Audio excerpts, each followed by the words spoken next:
Nagbabalik sa The Weekend News, matapos matukoy ang lawak ng pinsala sa Tubataha Reef, mahigit 50 hanggang 60 milyong piso naman ang dapat bayaran ng Amerika sa Pilipinas.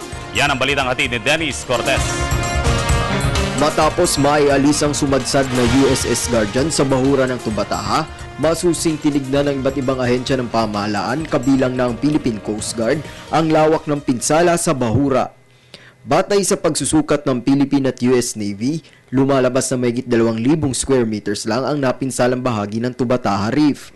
Mas mababa ito kumpara sa unang naging taya ng US Navy. Ayon sa ulat, nagkakaiba ang sukat dahil sa paraan ng assessment nitong una. Gumamit ang Philippine team ng tinatawag na Ship Polygons Method na batay sa natural na hugis ng Tubataha Reef. Bukod pa dito ang aerial photography at GPS readings na malaki ang naitulong upang matiyak ang lawak ng pinsala.